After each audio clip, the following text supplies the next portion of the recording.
beautiful souls. Welcome to this week's Karma Cards. I'm your host, Therese Tucker. Let's get into the energy.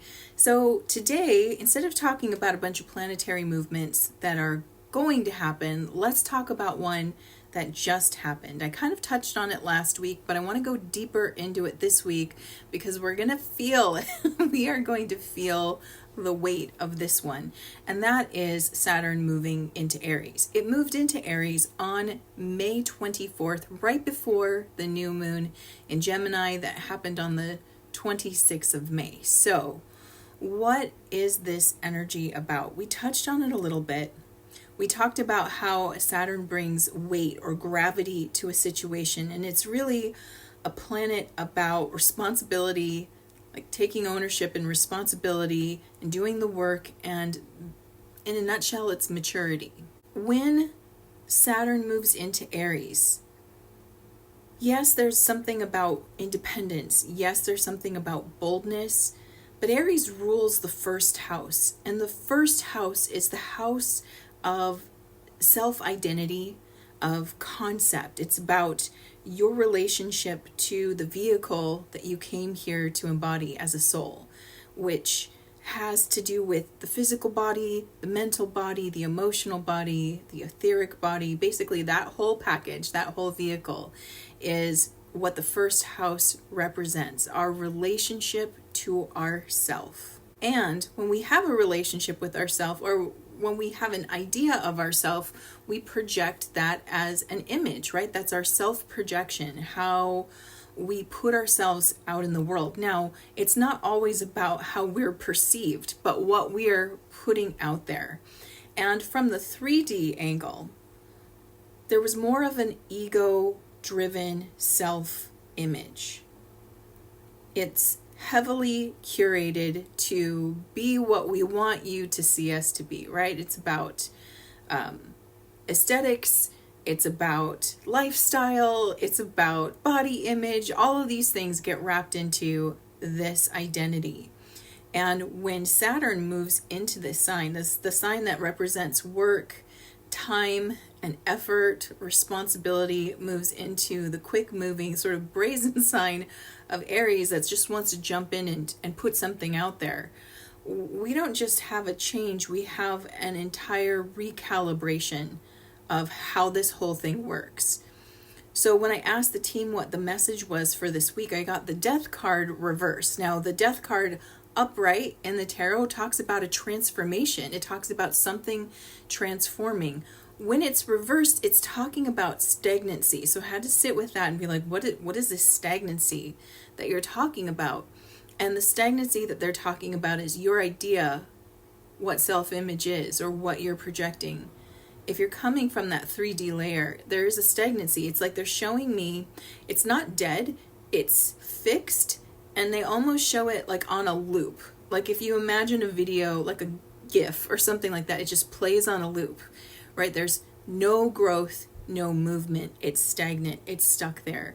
And if we stay with the concept of self-image from that 3D perspective, we're staying in a stagnant place. So with Saturn moving into Aries, what it's asking us to do is totally throw out what you think you know about relating to yourself and the self-image that you've cultivated or cultivate, and completely start from the foundation up again. This is a completely new approach because, like I'd said in many videos earlier this year, and possibly even into last year, the facades that we've created, they don't stick anymore. It's like a sticker that's lost its tack. So you could put it on, but it slides off.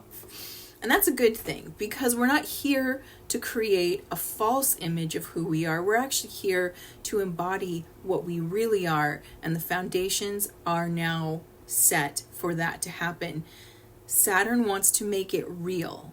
Saturn wants to bring it to Earth, to the physical plane. It does not want to just conceptualize it, dream about it, or talk about it. It wants to make it happen. So it starts building it, which means that one of the things that we've talked about and we are exploring collectively on the spiritual level is the idea of the soul inhabiting the body. And I know for me in early years, that's what I thought was happening. I thought the soul's in the body, right? And no, it couldn't actually, the body at that time could not hold the soul. Part of what ascension is that full embodiment of soul and body together, at least in our case, in this specific ascension, that is the goal. Get the soul into the body. We have the crystalline light body that can hold that space. Up until that point, what's really happening is the soul is actually, the body's in the soul, if that makes more sense. So your etheric field, your aura is the soul's container, if you will, around the body. Your body is inside this field. The beauty of this is the soul can expand and contract as needed to support us in our spiritual evolution and growth. And there is a space for the soul in the body. You could call it the seat of the soul. It's the center of our heart center. It's like the internal center of our heart chakra. There is a sacred inner temple, a temple-like space. It is the portal that holds the soul energy. And yes, there's soul energy there. It's not vacant. It's just not all of the soul could come into the body, because the body literally couldn't support that. Now we're in this other time where we're actually trying to do that. We are trying to do more embodiment because we are changing on a molecular level. We are not the same being we started as. We are in this radioactive field. I know I keep mentioning it, but it's so hard to believe it because you're living it, right? It would be one thing if it all happened in an instant and you could see it for what it is and be like, whoa, that happened. But when we're living it day to day, nonstop, no breaks, it's easy to tell yourself it's not happening, but it is. It's happening. We are changing at the molecular level. We're feeling it. We're mutating very gently, but constantly during this time. And a whole big part of it is to get more soul into the body. Expand your heart. They say ascension comes through the open heart. That's why ascension is about more soul embodiment. And the seat of the soul is in the center of the heart. You open that heart nice and wide, you can see the center of the soul, and at least in an energetic sense, you can see it. So we're in a time where Saturn's like, right, it's time to build. It's time to make it happen. No more talk, no more deliberating about it, and no more fake imagery. No more like, I'm beautiful, or I'm put together, or I have it all together, or I'm so calm, or I'm so regulated, or none of the stuff that we do to sort of soothe ourselves into feeling better, at least when it comes to our relationship with ourselves. Now is the time to really build the framework for this real relationship. And it's been building in the background. This isn't to say no one's done some serious soul work. Of course not. But we're moving out of that conceptual phase and into the literal building stage with this Saturn and Aries movement. Saturn in Aries asks us the question, and this might be a hard one for some, especially people who, again, they tie their self-worth to what they do. If I'm speaking to you, you're not alone. But the question that Saturn wants to ask you is, who are you without the applause? Saturn wants us to stop performing who we're going to be and start becoming. So for those people who do things to like, see, I'm a good person. See, I did this. I'm good. That's performative. Where it's like, no, actual goodness doesn't need to be seen, right? It's just a choice that you're making. It's nice when it is, but if we're doing things for validation, if we're doing things for the attention, if we're doing things so that we get labeled a specific way, then we are being performative. We are not actually embodying. So from this moment forward, we cannot continue to curate our self-image. We can't do things performatively. It won't work anymore. You actually have to earn it, which means you have to do the work to create it. So we can't just say things like spiritual platitudes and say, see, I'm so spiritual.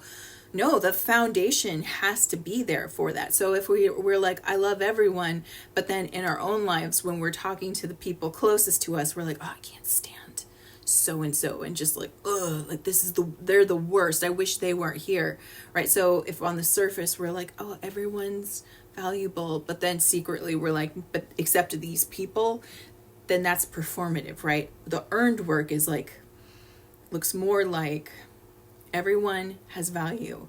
This person really bugs me, and I know they have value, but my feelings and my perception of them is blocking me from being able to appreciate that value. What can I do to release these feelings so that I can at least acknowledge their value? I understand that I want to move into acceptance around them. I might not like or agree, but I can accept, and that's where I'm trying to get to. That's the work part, so that even when you are alone, even when you're with people that you absolutely adore and trust and feel free to say whatever's true about your thoughts and feelings, you're actually aligning to the version of you that you want the world to see. So to be really clear, when I say the work, this isn't to imply you're not doing the work, and it's certainly not to imply that there's more work to do, because it's already, look, we're doing a lot on top of our life. Like, you're living your life, and you're going through this massive energetic change, and you're taking the time to sit to contemplate deeper ideas and how to get into more alignment. So I am certainly not alluding to you not doing enough. You probably are doing more than you need to in some cases. The work is not about doing more. It's about the specificity of the version of you want to be and the version of you that you are when no one's watching. Are they together? Are they on the same page? Are you love and light when people are watching, but dark and brooding when people are not? And if so, that's fine, but just notice that that's where the disconnect is. So and as we are all evolving collectively, people are becoming naturally better at discerning it. They're, like I said, one of the things I work on in like my telepathy practice classes is like, listen, we're asking for this. We want to be more telepathic, but there's no room for facade with telepathy. There's no room for manipulation. There's no room for hiding, because you become very transparent. When others can read your thoughts and feel your feelings, there is no hiding. It is the truth. So the more we start embracing that and developing that naturally, which is part of our evolution, the more resonance makes sense, the more integrity really starts taking the forefront, because now even if we don't know what is going on, we sense it, right? So if a person's like love and light, but they're really kind of, like I said, pessimistic, dark and brooding, or very separatist in their internal behavior, we're gonna feel that. We're gonna be like, I don't know why, but I don't like that, or I don't get it, or I don't trust that. That's what's gonna start happening. So the work is about specificity. Who do you want to be? You still get to choose that, by the way. Just because we don't get to have facades doesn't mean you don't get to be the version of you want to be. So if you want to be a very spiritual person or a virtuous person, you got to get specific about what does that mean to you, and am I that way privately as well as publicly? So there's a few things that we can do to sort of help ourselves suss out what we're building and where the alignment is together, so where we have integrity and where we're out of that, and we can make a few changes. So I have some questions for you to consider that. Question number 1, where are you still performing instead of leading? So I'll use the same example I've used before, because I think that it's very relatable, that we all do it to some degree or have done it. And that is, okay, an example of performing versus leading. I'm going to do something nice for you so that you will praise me, so you will see me as nice, or you will give me thanks and appreciation, because that's what I really want. I want appreciation. The nice gesture is just a way to get that, right? That's performative. Leading is, what can I do for this person that would make them feel good right now, or would make their life easier in this moment. Those of you who are very attuned to the needs of others, you kind of do that naturally, but this is just an example of what that looks like, right? It's like when you can anticipate the needs of someone else, right? And you're thinking like, I'm doing that because I know that's going to make your life easier. That's leadership. All right, this one I like. This question I like. I've been thinking about it, and I want to ask it to you.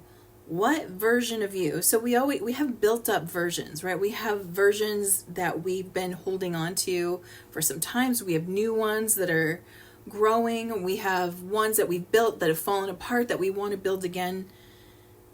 But the question right now is, what version of you is past due for retirement? We work on this together, you and I, on this channel a lot. So I kind of feel like this is a fun one. And the reason why is because you can give yourself permission to retire that aspect of yourself. So if you are someone, for example, who struggles consciously with like low self-esteem or low self-worth, and you know that's a thing, what if you could retire that version of yourself? You don't have to go into the other extreme of like super bold confidence, but what if you had quiet acceptance of yourself rather than this need to constantly prove that you are valuable? Because hint, you are valuable. What if you could stand in that neutral place of acceptance for yourself? So the question again is, what version of you is way overdue? Like I've shared with you before in the past, the version of me that I claimed where I was like, I'm bad at tech. And that was an excuse so I wouldn't have to do it because I don't really like it. But that wasn't honest. Because honestly, yeah, I work with it every single day. I'm pretty proficient at some things. I can learn new things here. So holding on to that self-image is self-destructive rather than helping me. The version of me that built that image was doing it out of protection. Look, I don't like this. It makes me uncomfortable. I feel really unsure of myself. So if I label myself as bad at this, then I don't have to be challenged here. People will go, oh, okay, you're bad at it. And I get a lot of like breaks, right? I get more grace around the fact that I struggle with it. And in the beginning, maybe it served because, again, if I made mistakes and you saw it, then you'd be like, oh, Therese, she's not really good at it. So look at you for trying. Yay, Therese, right? That's how it worked initially. But in the end, it actually bit me in the butt quite a bit because anytime I had to expand or do it on my own or figure it out for myself, I had that thought playing. I had that persona slapped on top of me saying, I can't do this. And it ended up being a self-sabotage rather than a protection. So based on that version I shared with you, which I've since retired, that is not true. I'm very proficient. That's the word I like to use about myself when it comes to technology now. I'm proficient. I can do it. I'm working with multiple devices in front of me. I can handle technology. And that serves me much better. And now next time I come up with a moment where I'm like, I'm lost here and I don't know what to do, the answers come to me so much easier because I'm not blocking myself. So I'm going to turn it back over to you. Out of excitement, out of joy, what version of you are you ready to retire? Are you ready to retire a part of you that you are using as a cover to protect yourself that's actually sabotaging you? Because this is the time, baby, where you're going to see it and you're going to get to make choices about that, about whether it's still working for you or not. And finally, the last question I have for you is, what does mature courage look like to you? Because when you put Saturn, maturity, with Aries, courage, we get mature courage. What does that look like? And that's something I'm not going to answer here because I want to think about that too. I feel like this is the period where we get to really explore that. But I'd love to hear from you if that combo makes sense and you're like, I know what that is. That's blank. Put it in the comments. Let us know. I'd love to hear your take because, again, this is the period where we really get to explore that energy. So this is also a period of time where we get to question, why did I build that? Why do I think that about myself? Why do I build that? Why is this the version I want people to see? We're going to be naturally doing it. For some people who aren't conscious of that, it's going to feel like things don't work, right? Again, we went through this earlier this year. It's like it's just falling apart. Why doesn't it work? And that's where people sort of see it as a malefic or negative energy. I think that if you are aware that this is what's going on, that there's going to be this sort of open the hood and look at things, I feel like it's much more positive energy. It might still feel a little heavy because you have to look at stuff that you're like, I don't know why I still do that. But if you're willing to look at it through the eyes of acceptance and curiosity rather than judgment or thinking of yourself as somehow failed or wrong, then it's a much easier process. It's more like, oh, okay, that, literally look under the hood of your car. If there's something in there that doesn't work that needs fixing, you obviously want to fix it. You're not going to sit there and make stories about it. You're just going to do it. And I feel like this is a time where as long as you're open and accepting and understand the assignment, it's just like, I want to get in there and figure out how to do it. When you feel self-doubt right now, that's an indicator to look in that area. What are you doubting yourself about here? That's a great place to start. So if you're like, I don't know if I'm a good person, if that's one that comes up, you got to define, well, what's good, obviously. But if there's self-doubt there, time to look at it, because it might not be about your core nature, but rather this facade or story that you're trying to tell people that isn't fully in alignment. Something's not fully connecting, because we want integrity. And when the integrity is there, we feel connected to it. It feels like it's ours. And finally, the last note I want to say about this is the self we're building right now is the self that we are going to experience for the next 30 years, because that's how long it takes to come back to this point in the cycle. So it's a kind of like a Saturn return. A Saturn return is usually on our, like every 29 years in our own natal chart, we'll come back to our natal Saturn, and that's sort of a reckoning moment. Well, this is kind of a reckoning moment, if you will, for our sense of identity. And it's having its Saturn return right now. And in 30 years, we'll see how we've progressed.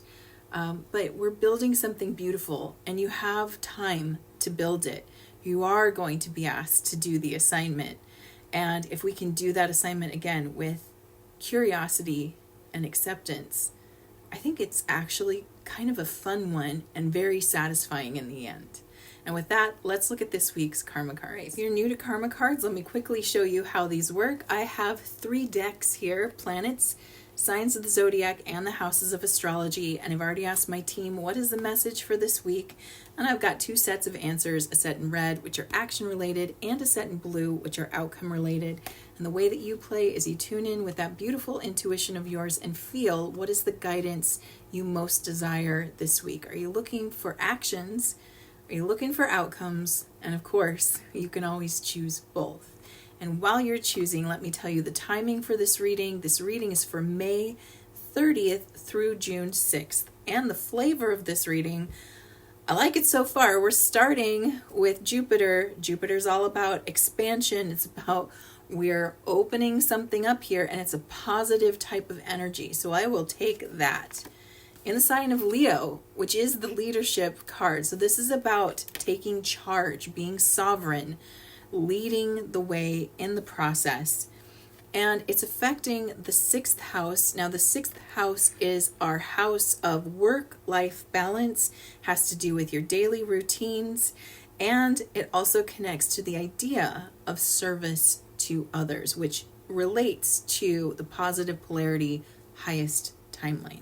All right, for those who are choosing action, your spiritual action at this time is to learn or teach leadership as a full-time job.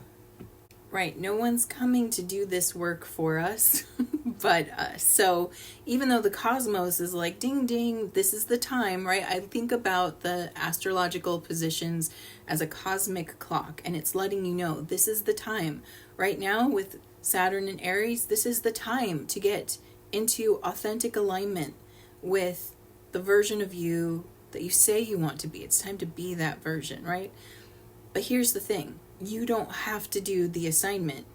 It's not going to feel so great. My feeling is when we listen to the cosmic clock and we follow the flow, we experience more ease.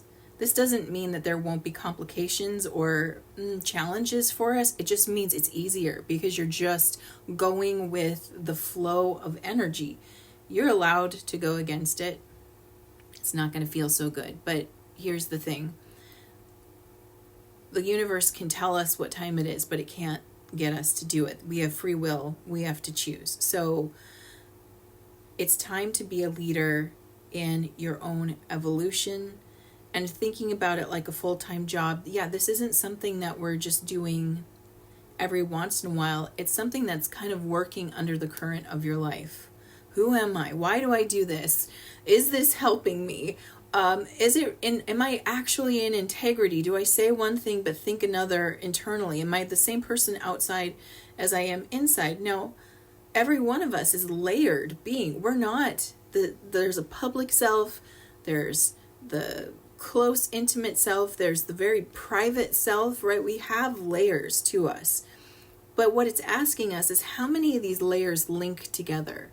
What's linking them together? Is it that our actions and words and deeds align all the way down, or is there a break in the chain, right? So throughout your day, throughout this period of time, which lasts about 2 to 2.5 years, I believe, with Saturn, we're going to feel that working under the surface. There's always going to be this sort of checking in with ourselves.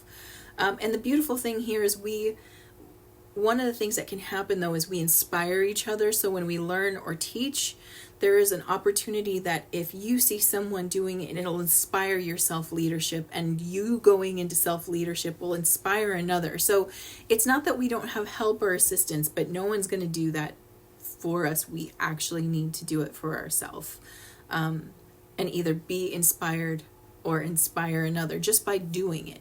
No having to talk about it or break it down. Just people will sense it. When we're doing it, they'll get it. They'll be like, wow, there's some strong integrity in this one. And they'll feel it, and they'll feel the call to do that themselves. All right, mental action at this time. Be positive about the creativeness of serving. All I'm hearing my team say right now is when you are meeting your own needs, it is so much easier to meet the needs of others. Oftentimes we flip this in hopes that our needs too will get met. And what I mean by that is we'll focus first on trying to meet someone else's needs in hopes that our needs get met. And that's an old pattern that's learned in childhood, right? Especially if we had parental relationships that weren't as stable or strong. We learned real quick, whatever I could do for you will ensure that you stick around, right? So making myself helpful or useful or proving that I'm a good kid or that I'm worth love gets us working for that approval and our safety and acceptance. And we just unconsciously do it, and it becomes sometimes the pattern we take into adulthood, where we're so concerned about meeting the needs of others, and hopefully if they see me working really hard meeting their needs, they'll meet my needs. But we often find ourselves overwhelmed, burnt out, resentful, empty, feeling empty, and at the end of it, it was like, what was all that for? Happens to a lot of people. It is still so important and still very much aligned to the highest timeline to make sure your cup is full. Meet your needs, right? It's so much easier to anticipate the needs of another when you feel taken care of. Part of this self-assessment is understanding that if I'm performing who I am rather than really being in alignment with who I am probably missing a bunch of my own needs because I'm trying to get them through external means, right? And this isn't to say we don't need external means. It's just so much emphasis in development and humanity has been on this sort of bargaining system where it's like, if I do this, then you'll give me that. If I make sure that I'm good for you, then you will think of me as worthy of taking care of, things like that. And this dynamic just keeps playing out, and we still have this hole that's not being filled. And what we find oftentimes is the whole hungry ghost comes up. And I love this metaphor. It's because it's very, you feel it when you think about it. But in Japan, they have the metaphor of the hungry ghost. it's a ghost that has a bottomless stomach but a pinhole for a mouth, and so all it does is suck in what it needs, right? It's just like, give me, take care of me, but nothing satiates it because it cannot get fed externally enough to fill the bottomless stomach. And when we're not meeting our own needs for ourselves and checking in with ourselves and giving our self-validation, our self-love, our acknowledging our own worth, we have plenty of stories that tell us why we're not worthy, but we don't have enough stories that emphasize our own worth. And when we do that, we have a bottomless stomach, a need for approval, a need for proof. I need to know that I really have a value, right? We hunger for it. And so even our most loving actions can become a transactional thing because we're just trying to be safe. I just want to know that I'm loved. I just want to know I'm taken care of. So I'll make sure I take care of everyone and hope that they take care of me. And oftentimes we feel unfed. Even if they do return the favor, it never is quite enough because there's such a hole there that has to be filled internally. And so when it comes to serving, make sure you're serving yourself here. Not the same as selfishness, not the same as narcissism. This is not putting you above others. This is making sure your tank is full so that when you go and try to take care of others, you have the energy, you have the balance. It's like, imagine running errands without eating food and you get low blood sugar. That's the feeling we're trying to avoid here. This is the universe's way of saying, like, eat before you exercise or eat before you go, put all this effort and work in so that you don't run out of fuel. So that's the creativeness of serving. It's like, you got to remember that you are a part of service to others. Without you, it's not oneness. It's missing a piece. And so we need to take care of that piece. That's the piece that you were entrusted with for an entire lifetime, this one piece. And many of us neglect that piece to take care of all the other pieces on the board. And we find that we either fall short of it, can't do it, or we resent that no one's taking care of this piece when really that was the piece that you were given. And we're learning how to recalibrate it, but I need this message just as much as anyone else who's resonating with it. I get it. And hopefully, as we hold this space with each other, we can let go of the guilt and the shame that comes up with needing to take care of yourself. You need that. You need to take care of this piece. This is your piece, right? So get creative about what you think about serving and be positive about it because it's necessary. Physical action at this time, grow and expand, do what you want to, and do it a little at a time. Remember, you're in charge. This is your self-concept that you are refining and authenticating and really building and not performing. It gets to be whatever you want it to be. So if the performative version that we've created for ourselves actually is the one we want, then we got to think about, what does that one really do when they're not being watched? What is this version of myself? If I were to take this into every layer, would I act the same at every level, or would I act a little different? Meaning, would I act the same publicly as I act there? Would I act the same intimately as I act now? And would I act the same privately as I act now if I was really bringing this persona down to every level? All right, so now let's look at outcomes for Jupiter in Leo in the 6th house of service. All right, spiritual action at this time, the granting of self-confidence to create service to others. Here's the beautiful thing. The more authentic and aligned and in our own integrity we feel, we get confidence. It's so beautiful because you're so consistent. And really, I feel like that's what confidence is. I'm consistently showing up as I want to show up. I'm consistently being the person I want to be. And then it doesn't have to be this thing where I have to summon it. I'm there. confidence, one of the things I always hear people say when they talk about truly confident people is they're so comfortable in themselves that they create comfort around them. It's not that they're trying, it's because they're so comfortable with themselves that you feel comfortable in their presence. And I'm always trying to like find that feeling, right? So in my own life and my own journey, I do a lot of things bravely. I have a lot of bravery, but bravery and confidence are slightly different. Bravery is the willingness to be like, I'm freaking scared and I'm going to do it anyway. I'm scared. I'm terrified of whatever this means, right? Like, for example, in my art business, I have started submitting my portfolio to agencies. It scares the bejesus out of me. I do not feel ready. I am totally expecting them to be like, come back in a year, which is fine if that's what happens. I'm okay with it. My point being, though, is like my heart beats as I'm typing an email, which cracks me up because it's like, it can't hurt you. It's an email. But my point being is bravery is feeling scared, doing it anyway. Confidence, if I were confident about this, let me try to do this with you. What would that look like? And of course, you can share in the comments what you feel.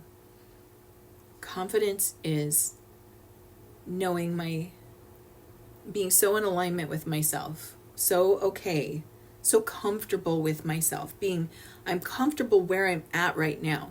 That is something I personally struggle with. I love goals. That doesn't mean, just because we love goals doesn't mean we're not comfortable where we are right now. But I struggle because it's like, oh, I have this big dream, a big vision, and it's so different than where I am right now. I have the vision of who I want to be as an artist or the art that I will create, and it's so different than what it is right now. So there's a part of me that doesn't want to settle here because I'm worried that if I'm comfortable with me, then I'll just settle here. And there's always a part of me that's like, oh, you can do more, right? So I got to work on that. But that's what confidence is. I feel like if I were to embody that, I'd always have permission to grow, but right here is good too. And I'm working on that. So you share with me what that confidence looks like for you. And again, I feel like confident people, I feel like they're pretty good at service to others. I feel like they are because they naturally give off a service just by being confident. What I mean by that is when you're so okay with yourself that you radiate a field where others feel okay with themselves, that's a service right there. That's why I feel like it's such a magnetic energy space. So being truly okay with yourself. You don't need someone to validate it. You got it. It's like, I mean, they can, but it's not your need. You don't radiate need. You got it, right? That is such a beautiful actual service to others position because again, in your energy field, they get to accept themselves. You're okay with you. And now you feel, this other person feels okay with themselves. That is a beautiful service to others action. Mental outcome at this time, blessings from taking a chance on what is good for us, what is good for us. Spiritual maturity is good for us, right? So eating your vegetables is good for us. Getting a good amount of sleep is good for us. Taking the time to consider, am I truly in alignment with the version I project?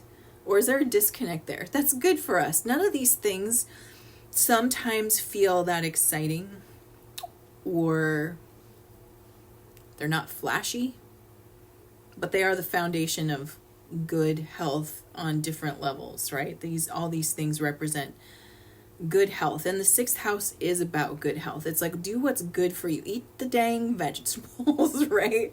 Get to bed at a decent hour. Drink your water. Do the things that take care of you.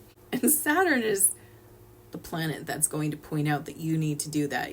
Pay the taxes, do the things. It's like, these are not things I necessarily enjoy or I'm like, yay, but they are the things that they're the foundation of a really healthy life on all different levels. And when we engage with this call to really clear out any misalignment and get more authentic, get more in integrity, we are blessed by that. Like I said, we might even get the blessing of self-confidence, which, as I pointed out earlier, blesses other people as well. So by doing the things that take care of us on all different levels, we receive true blessing. All right, and physical outcome at this time, good fortune resulting from the impressiveness of your work. Look, this is why it's the first house. You know, in the whole zodiac wheel, in the whole astrology wheel, there's 12 houses. The natural place to start is with our relationship to ourselves, how we see ourselves, how we project ourselves, how we relate to ourselves. So by doing this work, this is the work, is let me get into alignment, let me clear it out. It's like I need to clean out my studio shelves right now. They're definitely asking for me to revamp them again. That's the work, right? Get in there, clean out the stuff that doesn't need to be there. Clean out the thoughts or the beliefs that you're holding, that if I behave this way, I will get this response. What if we just put all that aside for a second and be like, who do I want to be? At the center of myself, what do I want to be? I want to be happy. I want to feel confident. I want to be empowered. I want to make great choices. All these things. Think about who you want to be. This is the work. As you do this work, as you allow yourself to take the lead here and make those links to all those different layers of you, you will, again, experience blessings in your life. And these blessings will come in many forms. And hopefully quickly. I would love that for you. I would love to see you have blessings that come to you quickly. But I feel like the biggest blessing that comes almost instantly is just peace of mind. Right? I get to be calm in myself because I know the external version of me and the internal version of me are a match and aligned. And that gets to create some beautiful confidence. So with that, my friends, I'm sending you so much love. Mwah. Have a beautiful week.